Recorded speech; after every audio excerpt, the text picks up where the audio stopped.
Woli Segun Adebayo ti sọ̀rọ̀ o lórí ìkọlù tó ṣẹlẹ̀ nílùú Ògbómọ̀ṣọ́. Bàbá ti sọ̀rọ̀ jáde.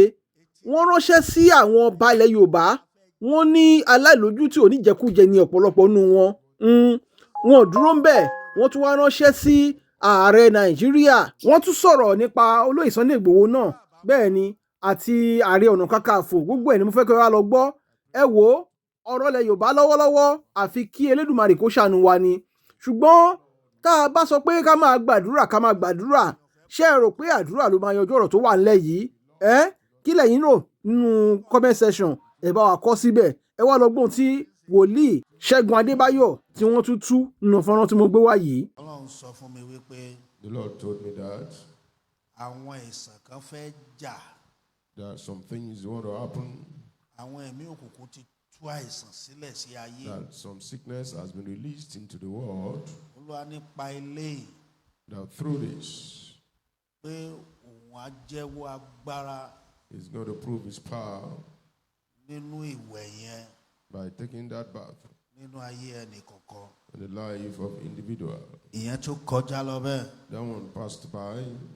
Ẹ gbàdúrà nílùú Èkó yìí o. In Lagos State, you are going to pray. Badagry area. Ẹ̀pẹ́. Ìkòròdú. Wọ́n máa gbàdúrà gan. They are going to pray very well. Badagry, Ẹ̀pẹ́, Ìkòròdú. And Ìkòròdú. Wọ́n máa gbàdúrà. They will pray very well. Mo rí àwọn ìṣẹ̀lẹ̀ búburú. I saw some bad incidents. Níbi mẹ́ta yìí. In these 3 places. Àwọn ibi tí mo dárúkọ yìí máa gbàdúrà. These places I mentioned, they are going to pray. Tí gómìnà Èkó yìí. If the governor of Lagos State. Tó bá lè dá security síta. If he can push out the security men. The security men. Tó lè dá síta. If he can push them out. Olúwa sọ fún mi wípé. The Lord told me that. Ìṣẹ̀lẹ̀ yìí ò ní ṣẹlẹ̀. Àwọn tó fẹ́ kọ́ọ̀sì ìṣẹ̀lẹ̀ yìí, Olúwa ni wọ́n á rí wọn mú live. The Lord said this mayhem will not happen. Those who want to cause it, they will be arrested alive. Ìyẹn tún kọjá lọ bẹ́ẹ̀. That one passed by. Kí gómìnà state yìí. The governor of this state. Kó security síta. Should push out the security men. Kó secure àwọn ọjà. You should secure marketplaces. Ìṣẹ̀lẹ̀ tí mo rí yìí mi ní mẹ́nulé mi sì ní parí ẹ̀. This incident that I saw, I'm not going to start it. I'm not going to finish it. Ní gbogbo ilẹ̀ Yorùbá. In all Yoruba land. Gómìnà kan ṣoṣo tẹ́ ẹ ní ló ti kú, òun ni Akérédolú. The only governor you have is dead, and that's Akeredolu. Ṣé rí gbogbo àwọn gómìnà tó wà nílẹ̀ Yorùbá yìí olè àti ọlọ́ṣà ni wọ́n. Governors in Yoruba land, they are thieves, they are rogues. Gbogbo ohun tó ń ṣẹlẹ̀ ní ìsìn ni Olúwa ti sọ níbí. All that is happening now, the Lord has said it here. Àwọn ọba yín ń ṣe wọ́n pátí. The kings are just partying. Mi ní mẹ́nu lé ọ̀rọ̀ àwọn ọba yẹn. I'm not going to say anything concerning the kings. Torí tán bá gbé wọn tán pa wọn, wọn ò ní ṣe pátí mọ́. Because if they kidnap them and they kill them, they will stop partying. Wọ́ọ̀dù tí mo lò yìí ó máa ṣẹlẹ̀. This word I use is going to happen. Ó sì máa jẹ́ ọba tó lókìkí. And likely it will be a first-class king. Ó jẹ́ ọba tó lówó. It will be a king that is rich. Ẹ kọ́lẹ̀ o. Write it down. Wọ́n kàn máa yàwọ̀ bá palace ní bíbá. They will just enter into his palace. Àwọn tó fẹ́ yàwọ̀ palace èmi ò rí, àwọn gan ready láti kú sẹ́. Those that will enter into his palace, they are also ready to die. Torí àwọn àgbààgbà Fúlàní yẹn ló sọ fún wọn pé ẹ lọ pa ọba yìí wá. Because it is the elders of the Fulanis that say, go Ẹ̀kan tí and mò ń kill sọ this king. ìṣẹ̀lẹ̀ o. Write this down. Àwọn ìjọba yín mọ àwọn tó ń pa yín, wọ́n mọ àwọn bàbá àṣàlẹ̀. Your government knows those killing you. They know them. Tó bá láwọn wo ló ń ta ẹ̀jẹ̀ sílẹ̀ lórílẹ̀‐èdè àwọn politician yìí ni. They say, who are those spilling blood in this nation is the politician. Gbogbo àṣírí wọ̀nyí lọ́lọ́run ti sọ fún wa. All these secrets God has told us before. Ṣùgbọ́n ẹ̀yin gómìnà ilẹ̀ Yorùbá, ìbò lẹ fẹ́ dì, ìbò. Ẹ̀ ń kówó jáde, à ń rí gbogbo owó tẹ̀ ń ná owó ìlú. You are after election. You are spending the treasure of owó tó the yẹ nation. kẹ́ fi ṣe security. What you ought to use for security. Tó yẹ kẹ́ fi ṣe security. What you ought supposed to use for Sí security. ìlú. In the nation. Sí ìlú. In the city. Ẹ̀yin ọba. Onírọ́ ni gbogbo yín o. Most of you are liars. Gbogbo meeting tẹ́ ń ṣe kí ló já sí. All your meetings was the outcome. Ó tiẹ̀ dá bó ṣe ń ṣẹlẹ̀ yìí. It's good the way it's happening. Ibi tó tiẹ̀ ti lọ ṣẹlẹ̀ yẹn gan ó tún dá mbẹ̀. Where it happened is also good. Torí aláìgbọràn Because a disobedient. ní ọ̀pọ̀lọpọ̀ ẹ̀yin àgbààgbà ilẹ̀ Yorùbá. Many of the elders in Yoruba land are disobedient. Etí yín di ohun tá a fẹ́ jẹ Your lẹ́mọ̀. ears are blocked. You are after what you want to eat. Torí gbogbo ohun tó ṣẹlẹ̀ ńlẹ̀ Yorùbá ni Olúwa ti tú àṣírí Because ẹ̀. all that is happening in Yoruba land, the Lord has already told us before. Tá a bá múra, If care is not taken, Ọlọ́run má jẹ́ asun ẹ̀jẹ̀. I pray we will not tear, blood will not flow from our eyes. Ọlọ́run má jẹ́ asun ẹ̀jẹ̀. We pray that blood will not flow from our eyes. Èmi gbàdúrà fẹ́yìn àyànfẹ́ kò ní kàn yín. I pray for the beloved, it will not get to you. Kò ní kàn yín o. It won't get to you. Ẹ mọ̀ pé ẹ̀ṣà mi ń sìn. It won't get to you.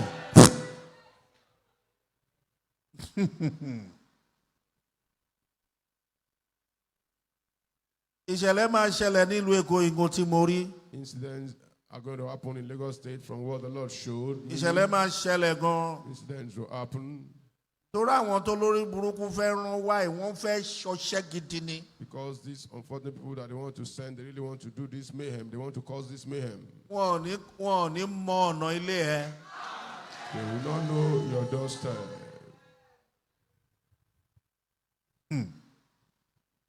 Má ṣe o. Àmọye nǹkan tí Olúwa sọ akàn dákẹ́ ni. Uncountable things that the Lord is saying, but we decided to keep our mute. Akàn dákẹ́ ni. We decided to keep our mute. Torí pé ní orílẹ̀-èdè most of ìran Yorùbá. In this nation, those from the Yoruba race, Etí wa di. our ears are blocked. We have a deaf ear. Ọ̀tẹ̀ pọ̀. We are rebellious. Ọ̀tẹ̀ ti pọ̀ jù. Rebellious is too much. Inú níbí ní pọ̀ jù. Being angry with each other. Solution yẹn wà. The solution is there. Ọ̀fẹ́ ṣe ni. They don't want to execute it. Ẹ ti rí gangan. You've not seen anything. Ṣé tilẹ̀ Middle Belt lẹ̀ ń sọ? Are you talking about that in Middle Belt?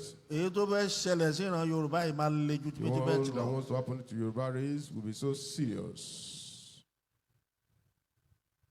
Gbogbo àwọn gómìnà yín ni aláìláàánú. All your governors, they are merciless. Gbogbo àwọn ọba yín irọ́ ni gbogbo wọn ń pa. All your kings, they are liars. Wọ́n láwọn ń ṣe meeting, kò sí meeting solution.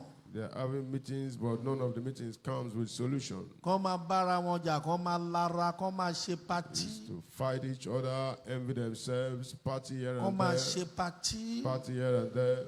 Àwọn tó jẹ́ Kristẹni náà tó jẹ́ bíṣọ́ọ̀bù G.O. Chaplain Prophet ogun ọ̀tẹ̀ kò sí ìfẹ́. Even those that call themselves Christians, there is no love among Ọlọ́run them. Ọlọ́run lóhun ò gbà wá. God did not say He's not ready to save us. Àwa gangan ni ìṣòro Ọlọ́run. We are the problems of God. Ọlọ́run lóhun ò gbà wá. God did not say He's not going to save us. Àwa ènìyàn, àwa ọmọ Yorùbá yìí ni ìṣòro We Ọlọ́run. from the Yoruba race, we are the problem of God. Ọlọ́run lóhun kò sọ pé òun ò gbà wá. God did not say He's not ready to save us. Ọlọ́run sọ gangan fún mi. God told me something. Olúwa ní The Lord said tẹ́ ẹ bá fìmọ̀ ṣọ̀kan. that we are united.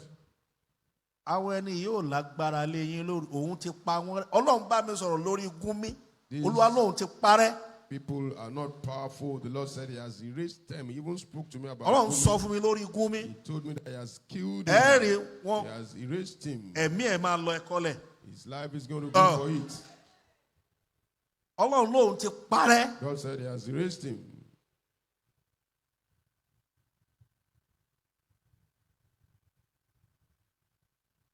Àwọn tó kọ̀ sí kínní yìí wà lọ́yọ̀ state. Those that call this mayhem, they are right there in your state. Káwọn tó jẹ́ wòlíì Ọlọ́run ní ilẹ̀ Yorùbá kan wọnú ẹ̀mí tó tí mò ń sọ yìí. Let those that are prophets in Yoruba land, let them go into the spirit. Àwọn tó kọ̀ sí kínní wà ní Ọ̀yọ́ state, wọ́n mọ̀ wọ́n. That caused this mayhem, they're in Oyo State, they know them very well. Mákindé, Olúwa ní kí n sọ fún ẹ, o lè wọlé. Governor Makinde, the Lord told me you can't win. Kó má kàn fìyà jẹra ẹ. So that you will not just probably suffer yourself, punish yourself. Mi ò mọ ẹ rí o, kò sí ètò kàn mí pẹ̀lú ẹ. I don't know you from anywhere, I'm less concerned. Ẹgbà ńlá kan wà lẹ̀. There is a big cane on ground. Ẹgbà ni. A big cane on ground. Olúwa ní ẹgbà yìí wà lẹ̀ fún ẹ. The Lord said this cane is on ground for you. Ẹgbà ńlá ni ẹgbà ńlá. It's a big one. Mákindé. Makinde, O lè wọlé. you cannot win an election. Owó tó o ti kó lọ fi máa jàmàlà àti ewédú. The money you've stolen, go and use it to go and Ṣùgbọ́n eat. ẹgbà ńlá kan wà ńlẹ̀. But there's a great cane on ground Ẹgbà for yìí you. lágbára gidi gan. This cane is very powerful. Ìwọ gan mọ̀ pé o lè wọlé. Even you know that you can't win the election. Ohun tí Olúwa sọ fún mi lèmi ń sọ. I'm saying what the Lord told me. Olúwa ní ìwé mi kò lè wọlé. The Lord said he can't win any election. Ẹgbà tó wà wájú ẹ̀. Look at the cane before him. Kó má sunkún lórí ọmọ, kó má sunkún lórí aya. Ẹ̀kọ́ tí mo sọ ẹ̀ sílẹ̀. That he will not cry over his wife, he will not cry over his children. Write this down. Olúwa ní wo bí wo ìdí ẹgbà tó fẹ́ parí iṣẹ́ sí ni.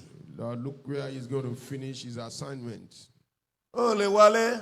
You cannot win an election. Kó má tanra ẹ jẹ. Don't deceive yourself. Hallelujah. Hallelujah.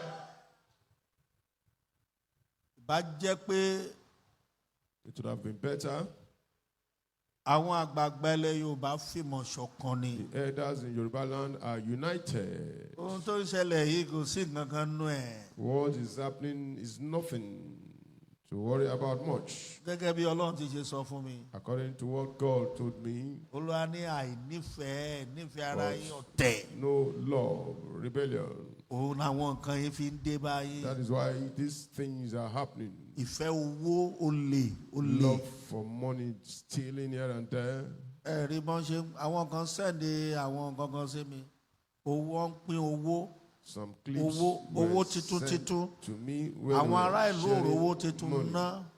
Wọ́n ń pín owó. Citizens could not spend new notes, but they are spending new notes. Ẹ jẹ́ sọ tọrọ kan fún yín. Let me tell you one truth. Tó bá yá, When it is time, ó dẹ̀ ti yá. and it's time now, Ẹ bá rí.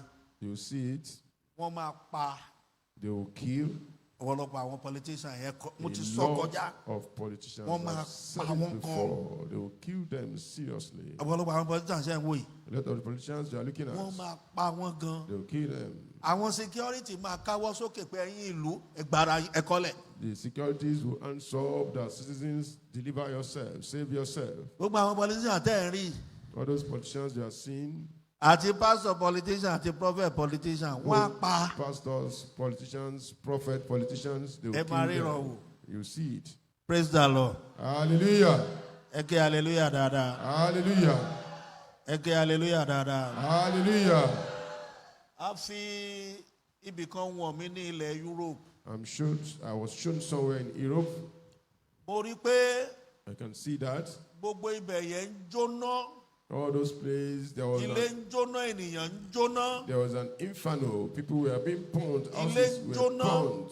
Àwọn èèyàn ń jóná. People were burned. Houses were burned. Odidi ìlú ńlá.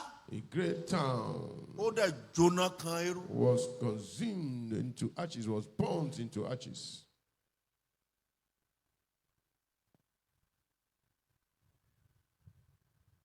Odidi ìlú A big town, jóná kan a irú. state consumed into ashes.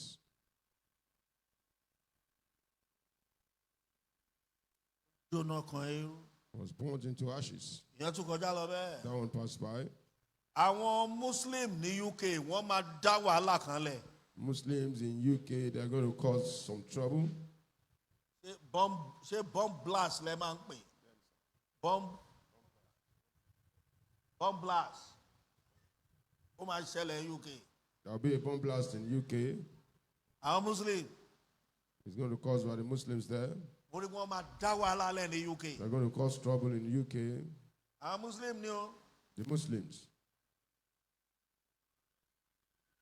Ìjọba tó wà ńbẹ̀ múra dáadáa. Let the government there take charge. Wọ́n máa bomb blast. There's going to be a bomb blast. Ṣé o. It's a pity. Gbogbo ẹ̀yin ọmọ Ọlọ́run ní UK ibi ò ní kàn yín. All children of God in UK, Ta ló ṣe irú àmì yẹn? no evil will befall you. Irú àmì wo ni ẹ? Yéé. Mẹ́lẹ̀ ni yẹn ni. Àmì ó yá ṣọ́ra rẹ̀. Ẹni ìṣẹ̀lẹ̀ búburú ní Europe kẹ́mi mọ́ council ẹ̀. Amen. Aláwa o, ẹja amúrasádùá láti gbà. There's trouble. Let's pray very well. Wọ́n ti sọ fún yín. I've told you. 2025 yìí. 2025. Máa lọ bẹ́ẹ̀. Go like that. Ayé ò lè ní ìsinmi rárá. There cannot be peace. Láti 2025 yìí. From 2025. Máa lọ bẹ́ẹ̀. Just go like that. Ayé ò lè ní ìsinmi. The Lord cannot experience peace. Ẹ tún gbọ́ ẹ tún mo fẹ́ sọ fún yín. Yeah, what I want to tell you. Àwọn president kan máa kọjá lọ. Mo rí president kan ní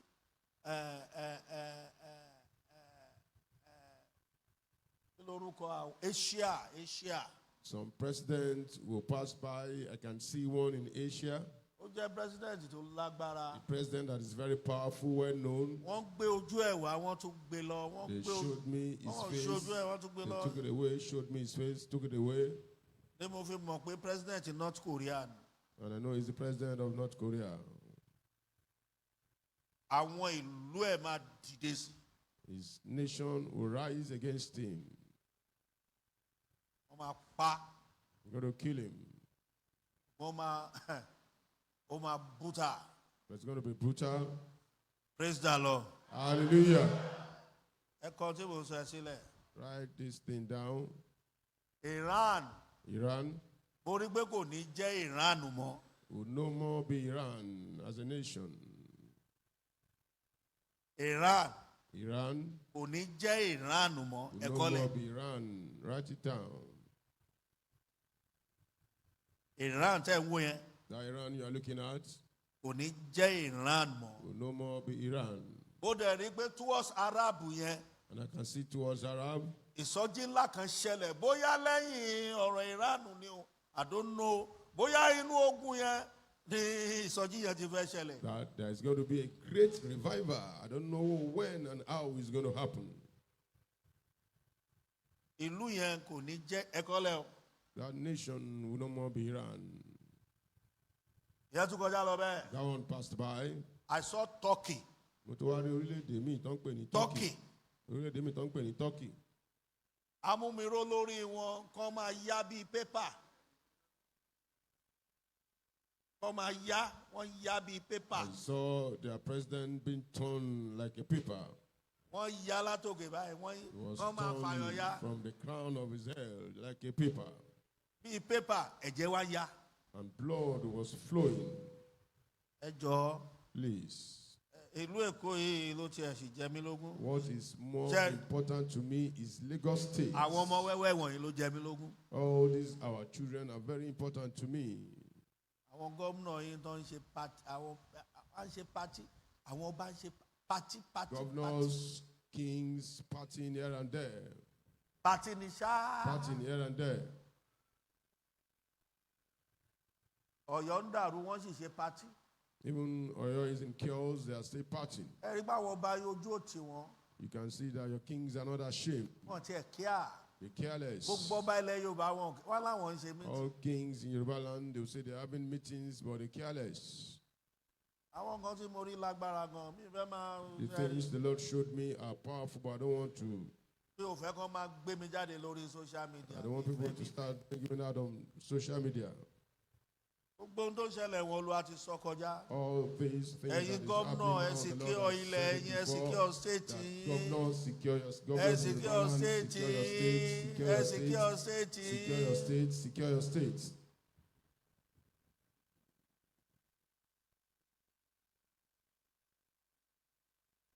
Gbogbo ẹ̀yin gómìnà Ondo state. Governor of Ondo State, State tèmi ti wá jẹ mí lógún. my own state is very paramount to me. Ayé dá tiwa, báyé dà, báyé ayé yí pin ni, I don't Governor know. of Ondo State. Secure gbogbo àkókò. Go and secure the whole Akoko. Gbogbo àkókò.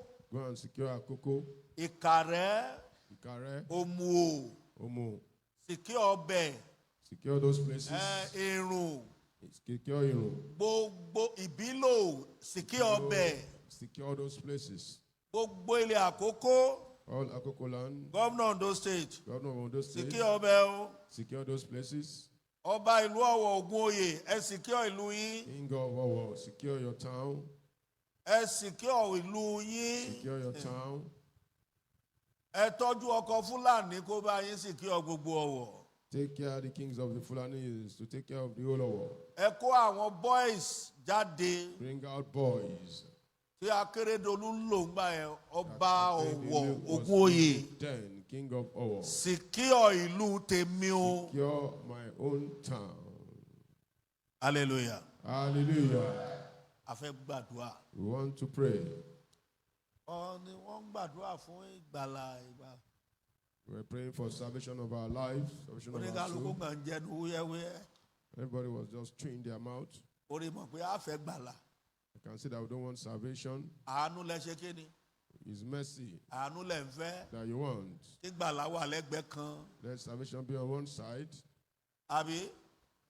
Tí gbàlà ṣe wà lẹ́gbẹ̀ẹ́ kan náà. Let salvation be on one side. Àní ká lówó lọ́wọ́. Àbí òǹkọ́? Ẹ sọ̀rọ̀ ni. Mẹ́tẹ̀ẹ̀ta ni. Ó ní méjèèjì. Méjèèjì lẹ́fẹ́. Ẹ fẹ́ kọ́ nígbàlà kẹ́ ẹ tó lówó. Ẹ kọ́kọ́ fẹ́ lówó kẹ́ ẹ tó nígbàlà. Kò lè Want to possible. be rich first before you be saved. It cannot be possible. Hallelujah. Hallelujah. Èèyàn mi gan ò gbàdúrà yẹn. Even some people did not Màmá pray kan tó that ka prayer. Bíbélì mẹ́ ẹ̀ kò gbàdúrà kan ń wọ ẹni tó ń gbàdúrà. Did not pray. They were just looking at those that were praying. Pásọ Lágbájá pé owó gbàdúrà owó ká lówó fún All dáre. prayer for money so that we can be rich. Abádọ́rùn á lọ máa gbàṣìgbàlà. If we get to heaven, we will go and receive salvation. Ẹ já dìde dúró. Let's be on our feet. Ẹ gbàdúrà tí mo fẹ́ pè. Pray this prayer point I want to call. Tilétilé mi. With my household, Fẹ̀jẹ̀ rẹ rà wá padà. use your blood to redeem us. Ẹ gbà dáadáa o. Pray it very well. Ẹ̀jẹ̀ Blood of Jésù. Jesus. Rà mí padà. Redeem me with my Tilétilé household. mi. Redeem me with my household. Fẹ̀jẹ̀ rẹ rà mí Use padà. your blood to redeem us. Ó yá ẹ pé Jésù ẹ gbàdúrà. Orúkọ Jésù. Ẹ̀ẹ́. Ẹ̀mí máa ṣe.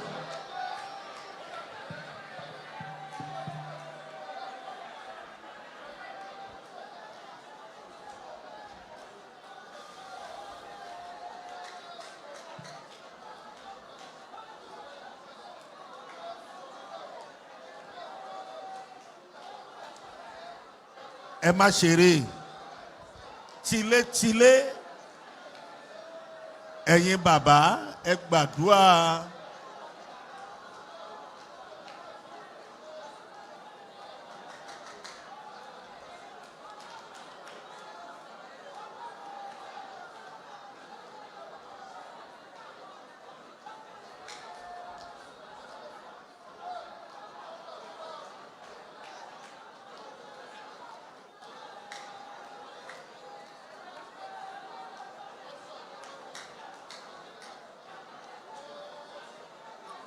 Fẹ̀jẹ̀ rẹ rà wá padà. Fi ẹ̀jẹ̀ rẹ rà wá padà.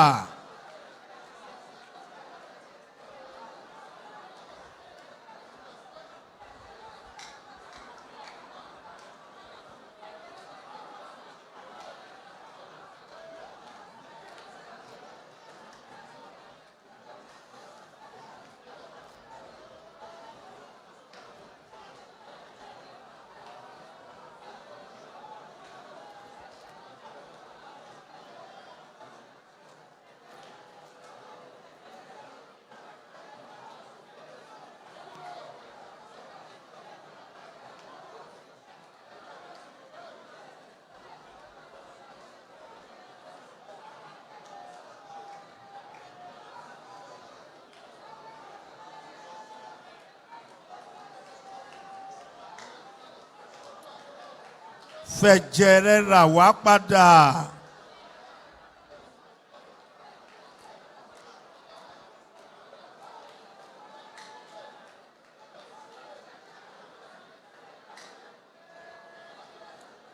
Ṣàmì Jésù Kristi Olúwa wa. In Jesus' name, our Lord. Ẹ jẹ́ á fi ìtara gbàdúrà yẹn dáadáa. Let's pray that prayer with passion. Jésù ọmọ Ọlọ́run. Jesus Christ is the Son of God. Fẹ̀jẹ̀ rẹ̀ ra ilé mi padà. Use your blood to redeem my household. Ẹ má mà ṣeré. Don't play with it. Jésù ọmọ Ọlọ́run. Jesus Christ, the Son of God. Fi ẹ̀jẹ̀ rẹ̀ ra ilé Use mi your padà. blood to redeem my household. Ó yá ẹ pé Jésù ẹ gbàdúrà bẹ́ẹ̀. Orúkọ Jésù.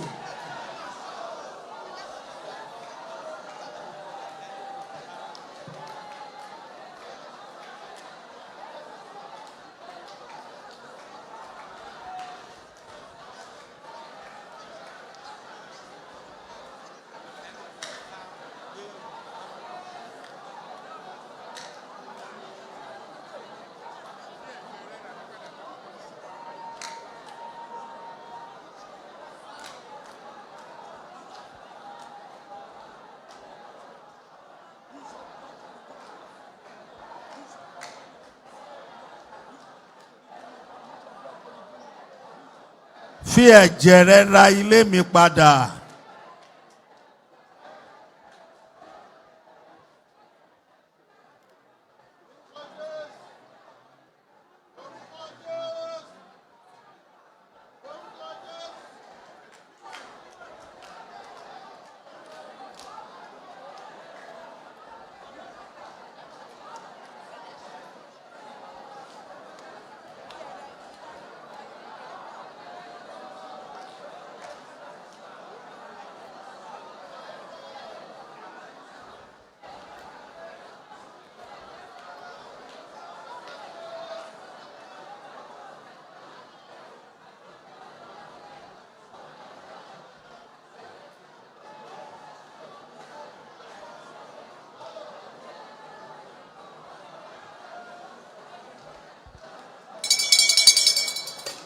Ṣàmì Jésù Kristi náà Olúwa wa. In Jesus' name, our Lord.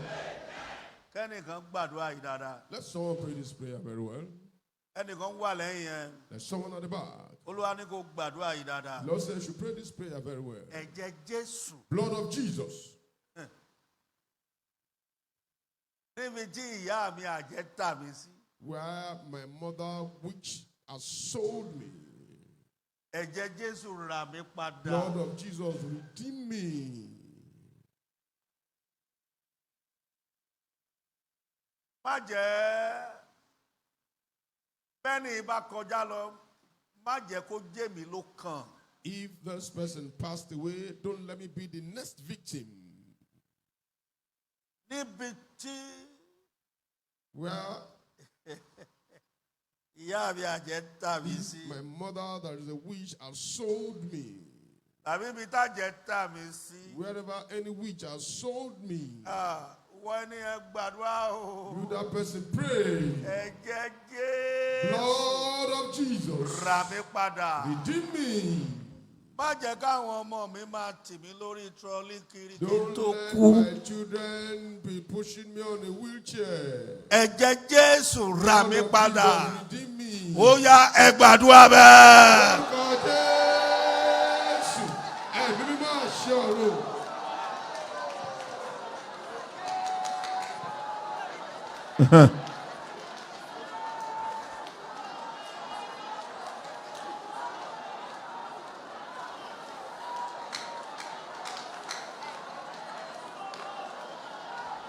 Gbà dáadáa.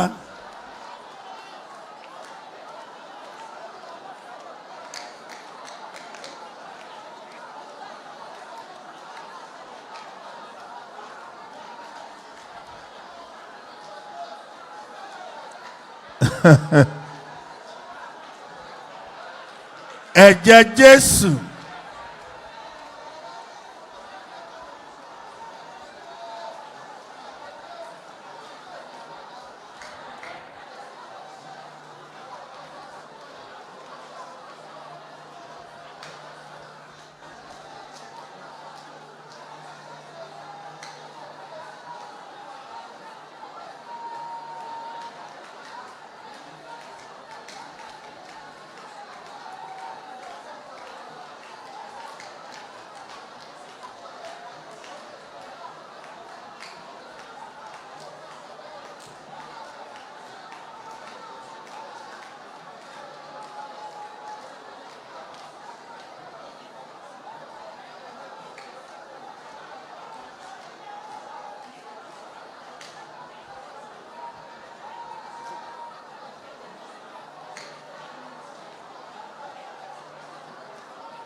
Shami, Jésù Kristi Olúwa wa. In Jesus' name, our Lord. ẹ porúkọ Jésù On the name dáadáa. of Jesus, very well. Ọlọ́run jẹ́ káàánú sọ̀rọ̀ fún mi. God, let mercy speak for me. Àánú tí ò ní gbà káyéré mi pa. Mercy that will not allow the world to kill me.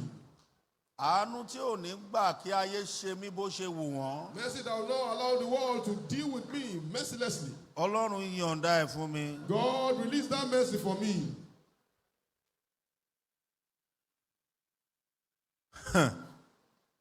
Ọlọ́run yọ̀ǹda ẹ̀ fún mi. God, release that mercy for me. Àánú tí ò ní gbà Mercy that will not allow káyéré mi pa.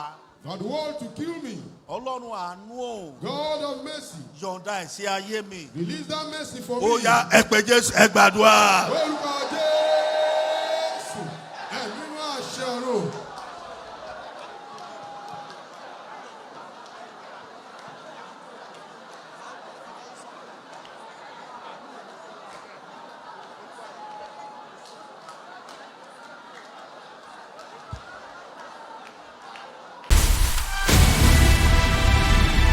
Gbàràdá TV lọ́jọ́kọ́jọ́ ni Yorùbá ń gbàràdà.